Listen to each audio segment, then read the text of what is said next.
안녕하십니까. 자, 경제학 이제 79강을 하도록 합시다. 나머지 이제 우리 성장론 남은 거 마저 설명하도록 하겠습니다. 이제 우리 교재 541쪽에 보면 최적 성장론이라고 나옵니다. 최적 성장론. 말 그대로 가장 바람직한 성장이 무엇이냐, 이걸 연구한 이론인데, 그 중에 대표적인 게 60년대 그 스완, 로빈슨, 펠퍼스 등이 공동 주장한 내용입니다. 가장 바람직한 성장이 뭐냐? 가장 바람직한 성장 상태를 찾는 이론입니다. 그러면 우리가 균제 상태 성장에다가 뭐를 추가를 하면 돼요. 그 책에 균제 상태, 골든 에이지라 되어 있는데 그게 균제 상태입니다. 이 균제 상태 성장 또 당연히 돼야 된다. 이거는 이제 성장만 잘 돼가는 겁니다. 우리 균제 상태 성장의 조건은 SY 골 N 플러스 델타 K죠. 자, 균제 상태 성장, 우리 솔로 이론에서 많이 공부했는데, 이거는 성장만 잘 돼가는 상황이라고 보시면 됩니다. 근데 우리가 이제 성장을 하는 목적을 보면 결국은 우리 인간들이, 국민들이 잘 먹고 잘 살기 위한 것이 성장의 목적이죠. 그죠? 근데 이제 역으로 말해서요, 성장만 잘 해가는데 국민들의 소비는 극대화가 안 됐다. 배 골아가면서 굶어가면서 성장만 잘했다. 그러면 우리 인간이 천년만년 사는 게 아니잖아. 100년도 못 살고 죽습니다. 그럼 성장만 잘 해놓고 소비를 허리띠 졸라가면서 소비를 못하고 이렇게 이제 좀 소비 좀 해보자 하는데 이제 사람들이 100년도 못 살고 죽어버린다. 그럼 무슨 의미가 있냐, 이런 뜻이에요. 그래서 균제 상태 성장도 돼야 되지만 추가가 되는 거죠. 추가. 성장의 목적이 소비의 극대화로 본다면 이 소비의 극대화도 같이 달성돼야 되지 않느냐, 이겁니다. 소비의 극대화. 이게 성장의 최종적인 목적이라고 본다면 이것이 같이 달성돼야 되지 않느냐. 이 두 개가 동시에 달성되는 것이 가장 바람직한 성장이다. 이런 주장입니다. 소비의 극대화, 이것도 같이 추가하면 균제 상태 성장 여전히 유지되면서 국민들이 소비를 극대화하는 상황, 이게 최적 성장입니다. 이런 주장을 하고 있네. 소비의 극대화가 안 된다면 균제 상태 성장만으로서는 최적 성장이라고 볼 수 없다. 이런 주장이죠. 그 스완, 로빈슨, 펠퍼스 등이 공동 주장한 내용입니다. 그러면 이 두 놈이 동시에 달성되는 조건이 뭐냐? 이것도 이제 수학적으로 도출을 하는데 그 과정은 전부 생략하고요. 결론만, 이 두 개가 동시에 달성되는 조건은 이겁니다. 그 밑에 있죠. 하단에 F-K, 이는 인당 소득 함수를 미분한 겁니다. 그리고 F-K는 인당 자본의 한계 생산성이고, 혹은 이윤율이라 하기도 합니다. 이윤율, 인당 자본의 한계 생산성. 인당 소득 함수를 K로 미분했으니까 인당 자본의 한계 생산물 혹은 이윤율입니다. 이퀄 N 플러스 델타입니다. N 플러스 델타. 이것이 요 최적 성장의 조건인데, 이거는 이제 균제 상태 성장과 소비의 극대화가 같이 달성되는 최적 성장의 조건이라 합니다. 이 조건 외우세요. 이거는 생산함수를 미분하면 되고, 이거 N 플러스 델타하고 같아지는 겁니다. 이거를 이제 황금률이라고 그래요. 황금률, 골든 룰이다. 자, 요 용어 알아두시고, 황금률 알아두시고, 황금률이라 합니다. 가장 최적 성장의 조건, 황금률, 골든 룰이라 합니다. 이거 외워두시고요. 수학 문제에서 필요한 거니까 생산함수 미분한 거에다가 N 플러스 델타하고 같아지는 것입니다. 그러면 우리나라 황금률에 들어가면 균제 상태 성장은 당연히 되는 거고요. 그거는 전제 조건. 그 다음에 국민들 소비가 극대화되는 상황입니다. 이렇게 기억해 주시고, 좀 이따 그림으로 또 보여드릴게요. 그리고 또 하나 이제 추가적으로 덤으로 추가되는 현상이 있어요. 우리가 황금률에 들어가면 원래 의도했던 건 아닌데 원래 의도했던 건 아니지만 황금률에 들어가 버리면 이런 이제 수학적으로 알아보니까 이런 희한한 상황도 같이 벌어진다고 합니다. 이 나라가 소비하는 액수만큼 국민들이 소비하는 액수만큼 물론 소비가 극대화인데 소비하는 액수만큼 노동자들이 벌어가는 임금액이 동일하게 되고요. 저축하는 액수, 즉 투자하는 액수만큼은 또 자본가들이 벌어가는 이윤액과 동일하게 되더라. 소비액과 임금액이 같고 저축 투자액과 자본가들의 소득인 이윤액이 동일하게 되더라는 거예요. 이것도 희한한 현상입니다. 황금률에 들어갈 때만 이런 현상이 덤으로 추가됩니다. 덤으로 추가. 원래 의도했던 거는 요거고요. 황금률에 들어가면 이런 현상도 같이 달성된다고 같이 기억해 두시면 됩니다. 요거는 이제 그 뒷페이지에 542쪽에 설명이 되고 있습니다. 수학적으로 증명을 할 수 있는데 그건 다 사족입니다. 필요 없고 결론만 알아두세요. 자, 그러면 이 상황을 그림으로 한번 보여드릴게요. 황금률의 상황과 황금률이 아닌 균제 상태만 되는 것을 이제 설명으로 우리 그림이 15-9에서 황금률에 대한 그림이 그려져 있습니다. 자, 그림도 봐야 됩니다. 그림을 한번 살펴볼게요. 황금률 상을 그림으로 그려보겠습니다. 여러분. 자, 이게 인당 자본량, 인당 소득.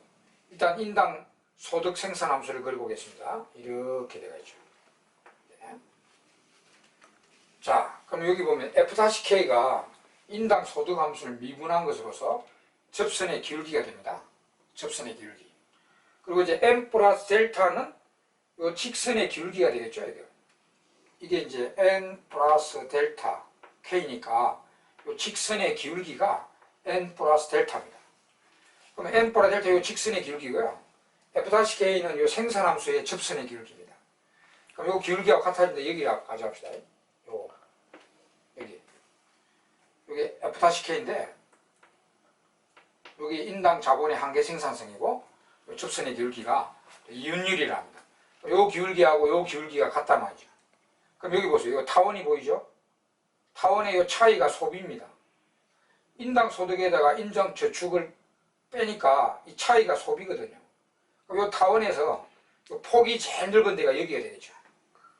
이 폭이, 폭이 있잖아요. 여기 소비인데 여기 어떤 다른 데 폭보다 가장 넓죠. 여기 소비가 극대화되는 상황입니다. 이게 소비인데요. 소비의 극대화가 이루어지는 상황이죠. 여기. 그리고 이제 균제 상태는 당연히 돼야 되니까 SY선은 여기서 통과해야 됩니다. SY선 이렇게. 실제 자본 축적선 있죠? SY. 이 선은 여기서 만나야 되겠죠. 여기 이제 균제 상태 조건 아닙니까? 이 선하고 이 선이 만나는 데가 균제 상태 성장이고 여기서 이 기울기하고 이 기울기 같아가지고 소비가 제일 극대화되는 상황입니다. 이게 황금률입니다. 이 상황에 이 나라 경제가 이 상황으로 딱 들어가면 황금률을 달성하고 있다. 이렇게 말을 합니다. 네. 근데 이제 황금률이 아닌 균제 상태를 한번 볼까요? 이놈보다 저축률이 낮아서 이 선이 1이 돼가지고요. 이렇게 돼가지고 SY가 여기서 균제 상태를 이루고 있다. 또 저축률이 이거보다 더 높아가지고 이렇게 됐다. SY가. 그럼 여기서 균제 상태를 이루고 있다. 그럼 여러분 다 이게 균제 상태예요. 요 A, 요 A, 요 A 다 균제 상태 성장인데 성장은 잘 돼가는 것들입니다. 근데 이거와 이거는 소비 보세요. 여러분. 이 소비가 이것밖에 안 돼요. 또 여기도 이 소비가 이것밖에 안 되기 때문에 이 노란 소비보다는 다 작은 소비입니다. 국민들이 배불리 먹지는 못한다는 거죠. 그래서 요 균제 상태와 요 균제 상태는 황금률은 아닙니다. 그럼 만약에 우리나라가 이런 균제 상태를 이루고 있다면 황금률까지 달성하려면 국민들이 배불리 먹으려면 저축률을 좀 더 올려줘야 됩니다. 그 다음에 이런 균제 상태를 우리나라가 구가하고 있다면 소비를 극대화시키려면 황금률이 되게 하려면 저축률을 좀 줄여줘야 되겠죠. 이렇게. 이런 상황입니다.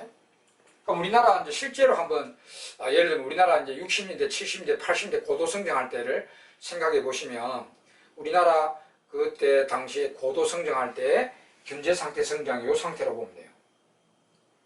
이 상태로 보면 되고요. 그때 우리 국민들, 부모님 세대들의 상황이죠. 우리 항상 성장을 주도했던 우리 부모님 세대들의 균제 상태 성장을 했는데, 그 부모님 세대에 우리 앞 세대들이죠. 그분들은 소비는 극대화를 못했다는 거죠. 소비를 극대화 못하고 돌아가시다. 오히려요, 우리나라 부모님 세대들은 자식들을 위해서, 우리 자식들이 빨리 배불리 먹게 하기 위해서 그분들은 오히려 저축률을 더 올려버렸죠.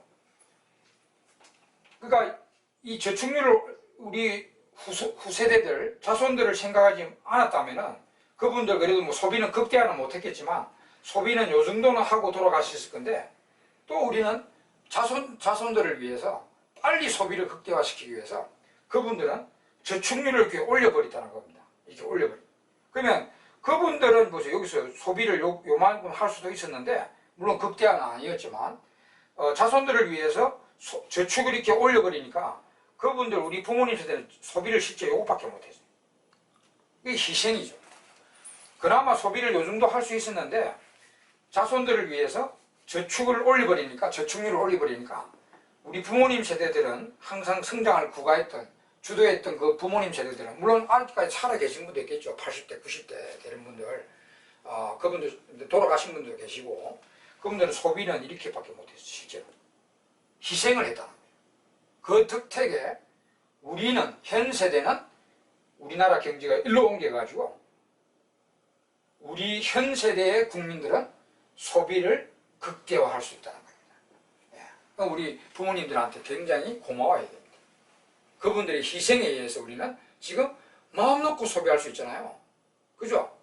지금 우리가 소비 못해가 굶어 죽는 사람이 있겠습니까? 그래서 그런 내용이라 보면, 현실로 또 연결해 보면, 그래서 그런 것들이 시험에 출제가 됩니다. 이거 균제 상태고, 이거 균제 상태고, 균제 상태인데, 이 균제 상태와 이 균제 상태는 소비는 극대화 안 되는 황금률은 아닙니다. 황금률은 여기서 저축률을 더 올려버려야 되고요. 이런 저축률을 내려버려야 됩니다. 소비를 극대화시키려면, 국민들의 소비를 극대화시키려면 그렇다는 거죠. 이게 이제 황금률에 관한 내용입니다. 이렇게 간단하게 이제 정리를 하시면 되고. 자, 그러면 이제 마지막 성장론이 내생적 성장론. 이게 80년대 성장론으로 쭉 미국 경제학자 로마나 루카스 등이 주장한 건데, 최근의 성장론으로서 80년대 최근의 성장론, 그래서 신성장론이라 하기도 합니다. 내생적 성장론, 이거 이제 공부해 보도록 합시다. 이 내생적 성장이론, 신성장론은 솔로 이론을 비판하면서 나왔다는 거죠. 그래서 솔로 이론을 어디를 비판을 하고 있는지를 딱 정리하시고, 그 다음에 그들이 주장하는 내용은 무엇인가, 이렇게 두 개로 나눠서 또 정리하면 됩니다. 내생적 성장론, 솔로 이론을 비판 아래서 탄생했다. 이 80년대 내생적 성장 이론은요, 그 내생이라는 말을 잘 포인트를 잡으면 되는데, 이 내생이 기술 진보에 대한 내생입니다. 우리 솔로 이론은 기술 진보가 가장 중요하다고 시사했는데 외생 변수로 취급을 했다는 거죠. 이거는 기술 진보를 내생적으로 설명한다. 이거 차이입니다. 그래서 자, 이 내생적 성장 이론, 신성장 이론, 로마나 루카스 등입니다. 로마나 루카스 등이 주장한 내용인데, 솔로 이론 비판부터 한번 봅시다. 솔로 이론 비판 내용부터 한번 봅시다. 솔로 이론에 대한 비판 내용. 자, 솔로 이론에서도 성장의 주된 요인이 아까 이야기한 기술 진보, 저축률 상승, 인구 증가율과 감가상률의 하락, 이 세 개를 성장 요인이라 제시했고요. 그 중에도 요만 한계 없는 지속적 요인이고, 한계 있고 한계 있고, 요 세 개 중에도 요걸 제일 강조하고 있다는 거죠. 기술 진보를 가장 지속적 요인으로 강조하고 있습니다. 기술 진보가 가장 중요하다고 시사했는데, 그거는 이 사람들도 동의를 합니다. 맞다. 기술 진보가 가장 중요하다. 그건 맞는데, 이 기술 진보나 그 다음에 저축률 등이 뭐 인구 증가도 마찬가지고요. 이런 등이 외생 변수로 취급됐어요. 중요하다고 했는데 외생변수로 취급됐다. 이게 무슨 말이냐? 이제 선진국, 후진국 요거 딱 구분하세요. 선진국, 후진국 간의 차이를 설명 못하죠. 그러니까 이거 외생변수로 취급해 놓으니까 솔로 이론에서는 선진국이든 후진국이든 기술 진보가 제일 중요하고 저축률 상승도 중요하다. 선진국이든 후진국이든 성장 기술 진보도 중요하고 저축률도 중요하고 이렇게 설명할 수 있을 뿐입니다. 차이를 설명 못하는 거죠. 그러면 이게 외생변수로 나와 있으니까 선후진국 간의 차이를 설명을 못합니다. 선진국이든 후진국이든 기술 진보가 중요하다. 저축률 상승이 중요하다고만 이야기했지 선진국은 이게 높았다. 후진국은 이게 낮았다. 이거 설명 못한다는 거죠. 그죠? 외생변수로 취급되어 있으니까. 그러니까 요 선후진과 여기 차이가 없는 상태에서는 오히려 솔로 이론에서는 오히려 후진국의 성장률이 선진국의 성장률보다 빠르게 되어 있습니다. 요거 차이가 없는 상태에서. 왜냐면은 후진국이 왜 그 성장률이 빠르지? 요 두 개가 차이가 없는 상태에서는요. 저축률의 차이가 없고 기술 진보의 차이가 없다면 후진국이 성장률이 더 빠르게 되어 있어요. 왜냐면 딱 하나 자본의 한계 생산성이 높기 때문입니다. 그 자본이 덜 축적됐으니까 우리 자본은 수학 체감이 가정되어 있잖아요. 솔로에이션은. 그러니까 자본이 덜 축적된 후진국이 자본의 생산성이 높아요. 선진국은 자본이 많이 축적되기 때문에 이미 자본의 생산성이 떨어져 있습니다. 한계 생산성이. 그러니까 두 나라가 똑같이 공장을 지으면 후진국의 자본의 생산성이 높기 때문에 훨씬 성장률이 빠르게 되어 있어요. 그래서 이 후진국들이 선진국의 소득을 전부 다 따라잡게 된다. 처음에는 1인당 소득이 낮았겠죠. 후진국이 선진국보다. 그러면 성장률이 빨라가지고 선진국의 소득을 따라잡게 된다. 따라잡기 값을 혹은 수렴된다. 모든 자본주가들은 1인당 소득이 똑같아질 것이다. 수렴이론이라는 결론이 되어버립니다. 후진국이 선진국의 소득을 따라잡게 된다. 그리고 모든 자본주가들이 1인당 소득이 똑같아져 버린다. 수렴이론이라는 결론이 나와버립니다. 솔로 이론을 지금 이야기하고 있는 거예요. 솔로 이론에서는 포인트가 이겁니다. 이걸 외생변수로 취급해 놓으니까 선후진 간의 요 두 놈이 인구증가는 그렇다 치더라도 저축률과 기술 진보의 차이를 설명 못하는 이론입니다. 그 상태에서는 후진국이 성장률이 무조건 빠르게 되어 있습니다. 자본의 생산성이 높아가지고.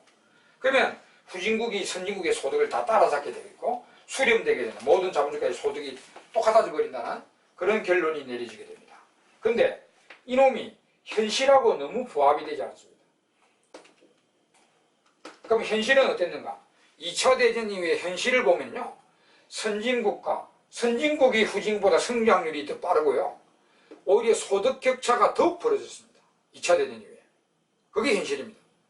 그걸 설명 못하는 거죠. 솔로는 이걸 외생변수로 취급해놓고 차이를 설명 못하니까 결국은 후진국이 성장률이 빠르다.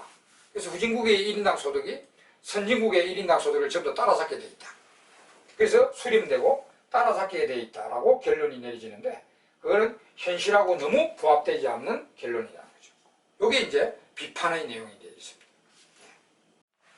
자, 이 내용을 또 그림으로 제가 보여드릴게요. 요 솔로 이론의 내용인데 물론 현실하고 안 맞는데 이 내용을 이제 그림으로 또 보여드리면 자, 솔로 이론 선진국, 후진국의 기술 진보가 차이가 없죠. 그러면 이 생산함수의 위치가 선진국이든 후진국이든 똑같겠죠. 이 생산함수의 위치는 기술 수준에 따라서 이렇게 달라지잖아요. 기술 수준이 높으면 이렇게 위로 올라가고 기술 진보가 되면 위로 올라가고 그렇잖아요. 그러니까 솔로 이론에서는 선진국, 후진국 간의 기술 진보의 차이가 없습니다. 외생변수로 취급했기 때문에. 그래서 요 1인당 소득 생산함수가 선진국이든 후진국이든 똑같을 겁니다. 그 다음에 저축률도 외생변수라 똑같아요. 그러면 SY선도 똑같을 겁니다. 이렇게 같고 그 다음에 인구증가율이나 이런 것도 다 외생변수로 되어 있어요. 그러면 N 플러스 델타 K선도 선진국이든 후진국이든 똑같이 그려지게 됩니다. 이게 그래프가 솔로 인원수는. 그럼 여기서 선진국 후진국의 차이를 설명하는 것은 이것뿐이죠. 후진국들은 아무리 인당 자본이 낮고 인당 소득이 낮은 데서 출발합니다. 여기서 후진국의 출발점은 여기고, 그럼 인당 소득이 여기서 출발하고요. 선진국들은 아무리 인당 자본이 높고 인당 소득이 높으니까 여기서 출발할 겁니다. 선진국들은 여기서, 인당 소득이 여기서 출발합니다. 그러면 솔로 이론에서는 전부 다 균제 상태가 여기잖아요. 이 균제 상태가 여기니까 여기로 다 들어오게 되어 있어요. 여기로. 그죠? 그러면 자, 후진국들의 인당 소득 증가율을 보면 일로 들어간다면 인당 소득 증가율이 이런 식으로 올라갑니다. 급경사로 올라가죠. 그리고 후진국들은, 선진국들은 1인당 소득이 이렇게 완경사로 올라가죠. 완경사로 올라가요. 그러니까 이게 1인당 소득 증가율을 보면 선진국보다 후진국이 훨씬 빠르죠. 그게 여기 각도가 크니까 자본의 생산성은 후진국이 높단 말이죠. 자본의 생산성은 높기 때문에 여기서 같이 공장을 지으면 후진국들의 1인당 소득이 급경사로 올라갑니다. 선진국들은 완경사로 가게 되고, 그래서 모든 자본주의까지 나중에는 결국은 이 균제 상태로 다 들어오기 때문에 인당 소득이 빨간 인당 소득으로 전부 동일해진다. 이런 수렴된다. 따라잡기가 된다. 이런 결론이 내려지게 됩니다. 솔로 이론에서 설명한다면 그게 이제 현실하고 안 맞다는 거죠. 현실은 현실은 선진국이 후진국보다 기술 진보와 저축률이 높았어요. 후진국은 기술 진보와 저축률이 낮았어요. 인구 증가율은 뭐 별 중요한 거 아니니까 빼고, 저축률과 기술 진보가 선진국이 훨씬 높았다, 현실은. 그럼 여기에 현실은 이제 이야기해 드릴게요. 현실은 후진국들은 이제 요 선만 따라서 1인당 소득이 올라간다 보면 되고요. 뭐 기술 진보나 저축률이 올라가지 않았다고 본다면. 근데 선진국들은 이 인당 소득이 이런 선으로 따라가는 게 아니고 기술 진보가 계속 일어나기 때문에 인당 소득이 여기 이 선을 따라가는 게 아니고 이게 위로 뛴다는 거죠. 이게 선진국들은 기술 진보를 더 빨리 깨하기 때문에 이게 위로 계속 뛴다는 겁니다. 그러면 선진국들의 인당 소득이 여기로 가다가요, 이 선만 따라서 가는 게 아니고 이게 위로 뛰어버리니까 기술 진보가 많이 일어나기 때문에 이리 가다가 이렇게 뛰어버린다는 거죠. 이게 이되면 뭐죠? 선진국이 성장률이 더 높고 후진국이 성장률이 낮고 이거 올라가는 거 한번 보세요. 그리고 소득 격차는 더욱 벌어진다는 거죠. 이게 현실이라는 거죠. 이 파란 거는 현실입니다. 파란 거는 현실. 그러니까 기술 진보가 선진국이 훨씬 높았다는 겁니다. 후진국은 기술 진보가 낮았고, 그래서 소득 격차가 더욱 벌어졌다. 이거를 설명하고자 하는 게 내생적 성장입니다. 그럼 내생이란 뭐냐면 기술 진보의 차이를 설명한다는 거죠. 선진국은 요래 해가지고 기술 진보가 잘 됐고 후진국은 요래 기술 진보를 못했다. 그러면 후진국도 선진국을 따라잡으려면 기술 진보를 이런 식으로 깨하라. 이렇게 기술 진보를 창달하는 방법을 내생적으로 설명한다는 얘기입니다. 그게 내생적 성장이래요. 포인트는 아시겠죠?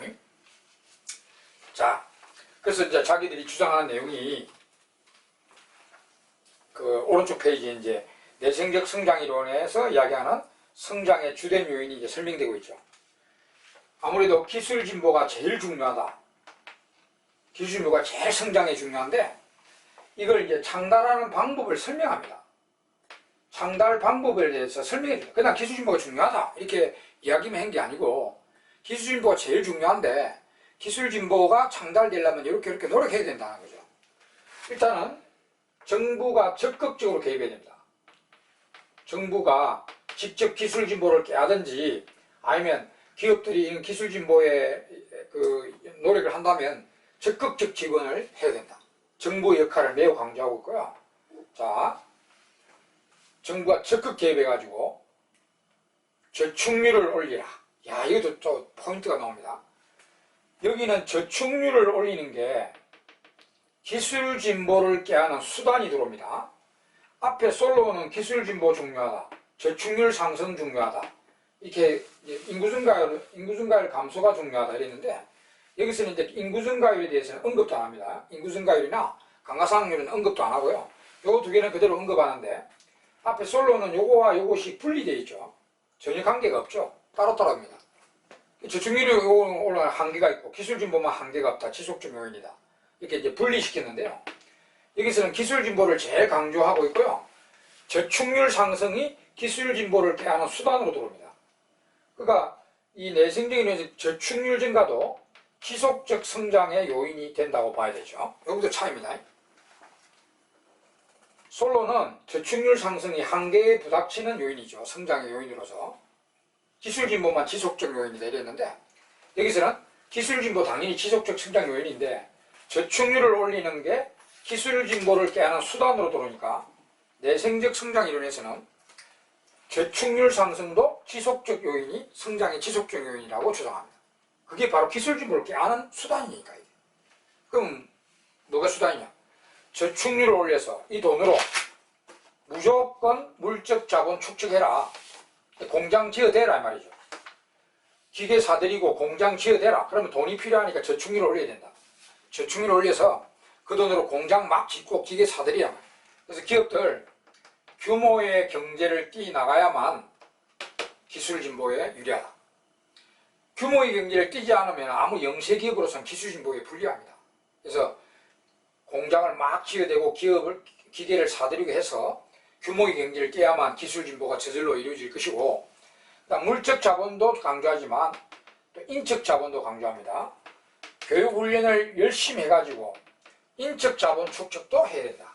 인적 자본도 중요하다. 기술진보를 깨하기 위해서는. 그 다음에 이제 연구개발 투자도 열심히 해야 돼. 리서치 앤 디벨롭먼트 투자도 열심히 해야 되고 그 다음에 사회간접자본 투자. 사회간접자본 투자도 기술진보에 간접적으로 영향을 주는 거니까 강하게 하라. 사회간접자본 투자와 R&D 투자 열심히 하라. 그리고 선진국의 기술을 도입할 수 있으면 적극 도입하라. 선진국의 기술을 도입할 수만 있다면 무조건 도입하라. 자, 이런 거를 기업들이 하면은 무조건 정부가 세제 지원이나 보조금 지원해야 되고 아니면 정부가 직접 하든지 이런 걸 잘한 나라가 이제 학습효과를 통해서 기술이 저절로 창달되어 들어갈 것이며 또 기술은 외부 효과를 갖고 있기 때문에 쉽게 전파돼 나간다. 전파. 누가 기술을 창달하면 그 기술을 이용해서 다른 기업이 다른 기술을 또 창달하고 또 그 기술을 이용해서 다른 기업이 또 다른 기술을 창달하고 이러시 기술의 시너지 효과가 나가지고 자꾸 전파돼 나가지고요. 또 학습 효과를 통해서 창달이 된다. 그럼 이런 걸 잘한 나라가 지금 여기 보면은 파랗게 저절로 올라간다는 겁니다. 이 파란 선 저절로 올라간다. 그래서 선진국이 그걸 잘했다. 선진국은 이걸 그대로 올라갔기 때문에 성장률이 높았고 후진국은 이걸 못했다는 겁니다. 그러니까 이 선만 따라서 올라갔을 뿐이다. 그래서 올해 선진국과 후진국은 성장률의 격차가 더욱 벌어졌다. 그래서 후진국들도 선진국의 소득을 따라잡으려면 이런 식으로 강력하게 기술 진보를 창달하라. 이렇게 노력하라. 이런 주장이 되는 것입니다. 이게 내생적 성장률입니다. 네. 자, 근데 이제 이 다른 후진국은 마찬가지인데 아시아 신흥국가 있죠. 우리 아시아 네 마리용이라고 지칭됐던 한국, 대만, 홍콩, 싱가포르죠. 요 네 나라는요. 희한하게 아시아 네 마리용은 한국을 우리나라 이제 포함되어 있으니까 이게 1인당 소득 증가율이 1인당 경제성장률이죠. 이게 미국보다 높았다는 겁니다. 아시아 네 마리용, 그래서 네 마리용이라 다른 후진국은 아닌데 아시아 네 마리용은 이게 1인당 소득 증가율이 미국보다 높았어요. 근데 이 아시아 네 마리용이 미국보다 그러면 기술 진보가 높았나? 저축률이 높았나 보니까 또 그게 아니라 한국 같은 경우에 미국보다 기술 진보율이 높은 적이 없습니다. 또한 저축률이 미국보다 높은 적이 없는데 왜 1인당 소득이 이렇게 1인당 소득 경제 성장률이 미국보다 높았나? 이 아시아 네 마리용은 또 특이하다. 자기들이 주장한 게 기술 진보가 높으면 이게 높다고 했는데 이 아시아 네 마리용은 미국보다 기술 진보가 높지도 않으면서도 이게 높았단 말이죠. 그래서 이 아시아 네 마리용에 대해서는 또 자기들이 다른 해석을 합니다. 다른 후진국들은 다 이게 낮았으니까 미국보다 낮았으니까 뭐 언급할 필요도 없는데 네 마리용만 이게 높다 말이에요. 기술 진보가 높은 것도 아닌데 그러면 이 네 마리 용에 대해서는 다른 해석을 해내죠, 이 사람들이. 특히 이제 한국을 두고 한국이 미국보다 기술 진보율이 높지도 않은데 왜 이게 높았나 보니까, 물론 하나의 요인은 이제 자본의 생산성이 높았어요. 그거는 한몫했습니다. 미국보다 후진국으로서 한국이 자본의 한계 생산성이 높은 거는 맞아요. 근데 그보다 더 중요한 이유를 들면서 이렇게 이야기해요. 비경쟁적 노동 투입량의 증가. 비경쟁적 노동 투입량의 증가. 이게 무슨 말이냐면은 월급을 100만원 그대로 주면서요, 임금 계약 월급은 100만원 그대로 주는데 원래 이제 노동시간이 9시부터 6시까지 하기로 해서 월급을 100만원 준다는 거죠. 미국 사람들은 100만원 받고 9시 출근해가 6시 딱 끝나면 뭐 하던 일도 그만두고 바로 퇴근해버립니다. 근데 한국은 다르다. 100만원 그대로 주면서요, 9시 출근해가지고 6시에 퇴근해야 되는데 월급은, 임금은. 근데 밤 12시까지 일해버립니다. 왜? 사장이 안 가고 퇴근 안 하고 있으니까. 근로자들도 그렇게 초과 근무를 해요. 초과 근무 수당을 주면 임금이 올라가겠는데 안 준단 말이에요. 초과 근무 수당을 안 주고 12시까지 일을 시켜버린다. 그러면 비용 단가가 떨어지겠죠. 그래서 이 수출 1인구로 해가지고 이렇게 이제 고도 성장을 해왔다는 겁니다. 이 비경쟁적 노동 투입량의 증가. 이게 이제 근로기준법을 어긴 행위다. 요즘 우리나라 ILO 같은 데서 한국 너 그 근로기준법 반드시 지켜야 된다, 이렇게 지금 압력 가하잖아요. 이게 옛날에 그랬다는 거죠, 한국이. 그래, 그런 식으로 해석을 하면서 이게 높다. 그래서 너희들 이게 높다고 해가지고 좋아하고 앉아있으면 큰일 난다. 너희들이 우리보다 기술진보가 높아서 그런 것도 아니고 저축률이 높아서 그런 것도 아닌데 그 비경쟁적 노동 투입량의 증가 때문에 이렇게 높은 거다. 이거는 나중에는 한계 부닥친다. 노동자들이 힘이 세지고 하면 노조를 만들어가고 그건 비경쟁적 노동 투입량을 한계 부닥칠 것이다. 제대로 하려면, 성장을 제대로 하면 기술 진보나 저축률 올리는 데 신경 써라. 이런 걸 신경 더 써야 된다. 이런 식으로 이제 우리나라를 통해 우리나라를 일침을 내리는 이런 성장론입니다. 이게. 자, 그럼 뭐 아시아 네 마리 용에 대해서는 조금 다 다르게 설명했고요. 하여튼 이런 내용이 이제 내생적 성장이론이고, 내생적 성장이론의 이제 마지막 내용이 내생적 성장이론의 생산함수는 어떤 차이인가? 이제 생산함수 차이 솔로하고 마지막 설명하도록 하겠습니다. 솔로는 생산함수가 장기 이제 노동과 자본을 다 고려할 때는 이제 수학 규모에 관한 수학 불배 있죠. 솔로를 설명하면은 Y는 예를 들어서 L의 0.5성, K의 0.5성, 규모에 관한 수학 불변이고요. 1차 동차고, 이걸 이제 1인당으로 바꾸기 위해서 바꾸면 1인당으로 요래 되죠. Y는 K의 0.5성. 이렇게 하면 이제 수학 체감이죠. 수학 체감. 이걸 그림 그리면 이제 이런 식이죠. 이런 식이죠. 네. 1인당 자본량으로 바꾸면 이제 수학 체감 함수고, 원래는 이제 노동 자본을 다 변수로 고려하면 규모에 관한 수학 불변입니다. 근데 내생적 성장 이론에서는 모든 변수를 고려한, 예를 들어서 L의 1성, K의 1성 함수를 사용합니다. 그럼 이런 2차 동차, 즉 규모에 관한 수학 최정에 곱다 그렇습니다. 규모의 경제 함수입니다. 규모에 관한 수학 최정 함수. 이걸 인당으로 바꾸기 위해서 양쪽에 노동으로 나눠버리면 이렇게 되죠. Y는 K의 1성 나오죠. Y는 요 책에 A가 있는데, 앞에 A가 있는 거는, 요 A가 들어가는 거는 뭐 상수니까 있어도 되고 없어도 됩니다. 그래서 Y는 AK 함수 이렇게 나오죠. 요래 되면은 생산 함수가 요게 직선이 직선. K의 1인당 소득 생산 함수, 직선의 생산 함수입니다. 직선. Y는 K니까 이건 0.5승이고, 그러니까 수학 체감이고, 이거는 수학 불변 모델입니다. 물론 수학 최정 모델도 있는데 대부분 이제 수학 체감, 수학 불변 모델, Y는 AK 함수라고 합니다. 이거. 그 이렇게 차이는, 이건 규모에 관한 수학 불변이고, 이러면 규모에 관한 수학 최정, 규모 경제 함수고요. 이걸 변수 두 개로 바꾸면 이제 수학 체감의 생산 함수고요. 이거는 수학 불변의 생산 함수입니다. 이거는 왜 차이가 나오냐면, 이거는 기술 진보가 외생 변수로 빠져 있는 함수인데, 이거는 기술 진보를 이미 고려하고 있는 함수이기 때문에 직선일 수가 있습니다. 예를 들어서 이게 솔로면, 솔로는 기술 진보가 일어나는 걸 외생 변수로 취급하고 있기 때문에 기술 진보가 일어나는 걸 가정을 하면은 옆에 누가 서가지고 생산 함수 이렇게 끄집어 올려야 돼. 이렇게 그려줘야 돼요. 이렇게 솔로 이론은 기술진보가 외생화되어 있기 때문에 기술진보가 일어나는 걸 고려한다면 이 그래프 자체를 위로 끌어올려줘야 됩니다. 이렇게. 근데 이거는요, 이 선 자체로 올라가는 게 기술진보가 일어나는 겁니다. 바로. 이 자본 축적이 되니까 기술진보가 저절로 일어나가지고 이게 인적자본, 물질자본 다 포함된 건데 이렇게 선을 따라가는 게 바로 기술진보가 일어나는 겁니다. 쉽게 말하면 솔로 이론은 여기 이제 생산함수가 요리되어 있잖아요. 이걸 끄집어 올리면은요, 끄집어 올리면 기술진보를 끄집어 올려준다면 이렇게 가는 거죠. 그럼 요 점들을 이미 기술진보를 고려한 생산함수가 요거라 보면 돼. 직선을 끈 거예요. 요게는 기술진보가 이미 내세화된 생산함수이기 때문에 수학 체감을 아니고 수학 불변할 수가 있습니다. 기술진보가 더 빨리 일어나면 오히려 수학 체증할 수도 있습니다. 수학 체증하는 함수도 나올 수 있어요. 네, 그런 생산함수를 내생적 이론에서는 사용하고 있습니다. 네. 요거는 여기 보면 돼. 여기 이렇게 휘어진 함수 있죠? y는 k의 0.5성. 이게 이제 솔로 생산함수라면 솔로 생산함 기술진보가 고려된다면 그림 자체를 이렇게 위로 그려줘야 돼요.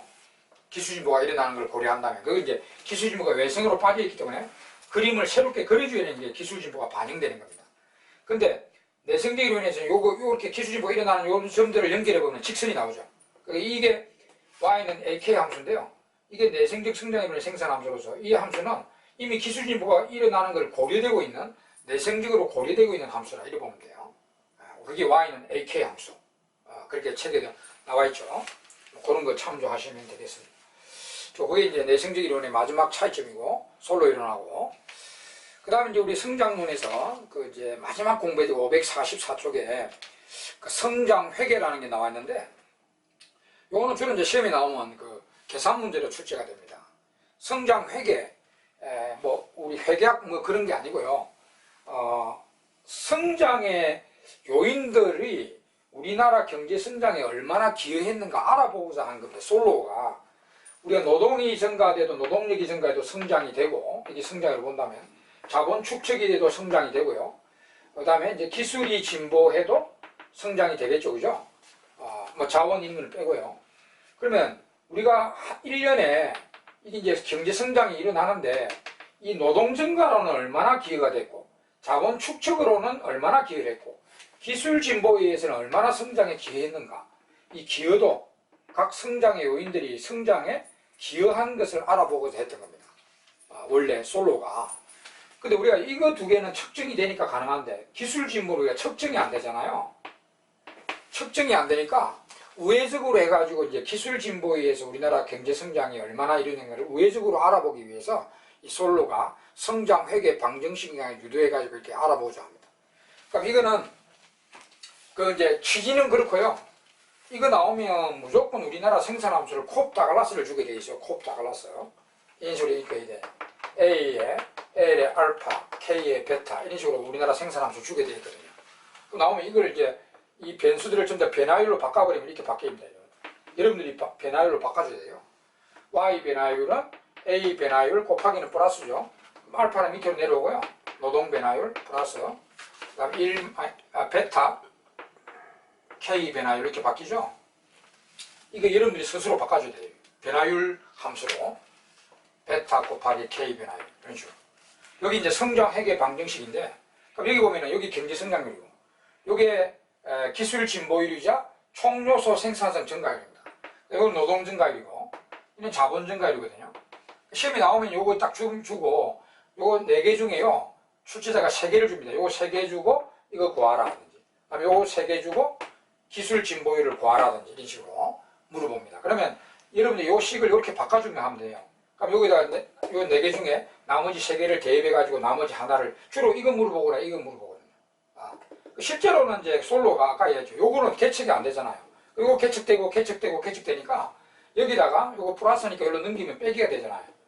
빼기 돼가지고 요거를 간접적으로 계산할 수 있다 해서 솔로가 고안한 방식이고 잔차는 뺐다는 거죠. 요거에다가 요 두 놈을 빼가지고 우리나라 1년 동안의 기술 진보가 얼마나 일어난지를 알 수 있다. 이렇게 원래 의도는 그렇게 됩니다. 근데 시험에서는 뭐 요걸 물어볼 수도 있고 요거 3개 주고 요거 물어볼 수도 있습니다. 그러니까 여기는 이제 계산 문제로 나오니까 그 문제 풀이를 통해서 훈련하시면 되겠습니다. 이상으로 해서 이제 우리 경제 성장론은 여기로 이제 완전히 마무리했고 다음 시간에는 이제 국제 경제학으로 넘어가도록 하겠습니다. 예, 수고하셨습니다.